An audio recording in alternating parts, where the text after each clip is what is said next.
Hey everyone, this is Amy Ippoliti, and today we're going to check out our seated posture for meditation. If you're getting pain after sitting for only like 5, 10, or 15 minutes, then you're probably making one or even all of these 5 common misalignments in your seated posture. Now, what kinds of pain can you get? Low back pain, knee pain, hip pain. A lot of times it's in the front of the groins here. And how about that ice pick in the shoulder blade? And even sometimes neck pain as well.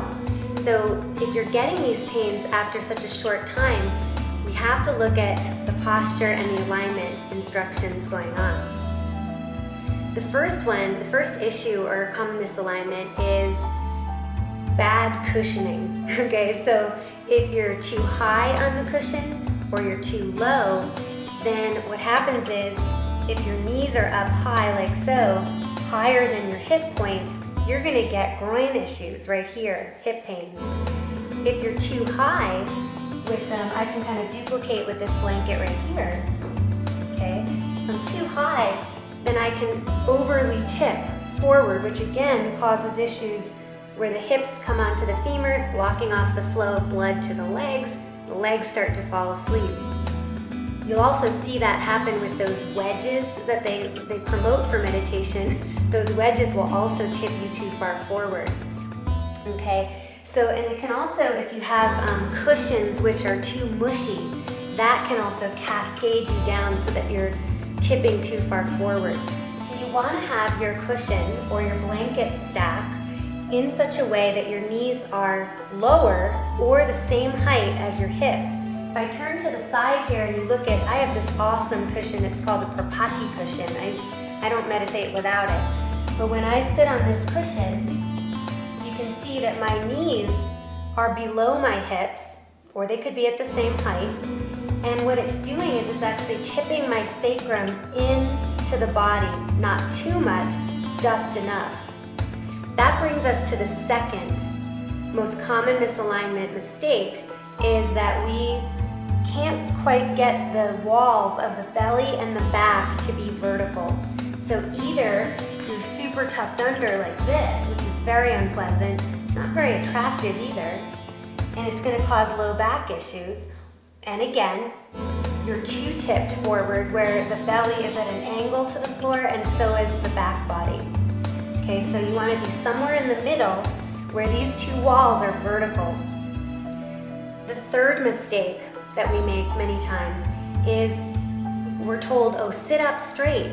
So you go to the most flexible part of your back right here and you sit up straight like this.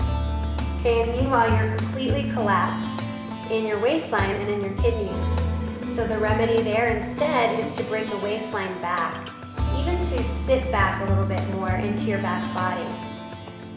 The fourth mistake that people make is the slouch shoulder, and this is where you're going to get the ice pick. Okay, so it kind of looks like this, also not very attractive. Okay, and if somebody had their collapsed kidneys and the shoulders, oh boy, that's really, feels terrible. So kidneys and waistline back, instead, and the shoulders are going to go side body long, and the head of the arm bones back. And so in the upper back, I'll show you what that looks like.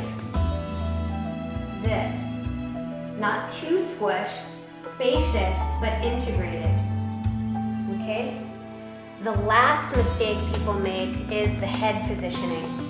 And mostly, there's actually 2 different ways that the head position can be problematic. The first is over tucking the chin, which lengthens the back of the neck and shortens all the muscles in the front.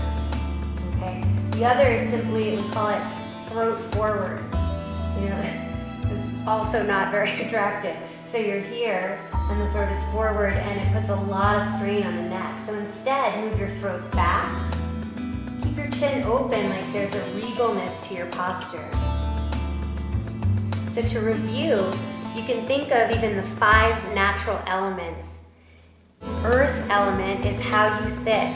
You want to be on a good cushion that's tipping your sacrum, that bony triangle at the base of your spine, into the body like a kickstand. Second is the water element in the belly. So you want that area again to be vertical. Third is the fire element in the waistline. It has to lift up like an aspiring flame. This goes up. In the shoulders, you want to have air element. It's like breath comes in. And lastly, space element is how you hold your skull, your ears lining up, your eyes straight ahead with the eyes closed, and there's a spacious quality. I hope this was helpful for you and that it will increase your ability to sit for longer periods of time, because let's face it, meditation is a wonderful practice, not only to clear the mind, to make you feel more grounded, more at ease, to have more mental focus. And it makes the world a better place when more people are meditating. So I wish you luck with sitting, and thanks so much for watching. Please tweet this and FB it and share it with people you know. And as always, come on over to amyippoliti.com to get on our list for more juicy tips like this.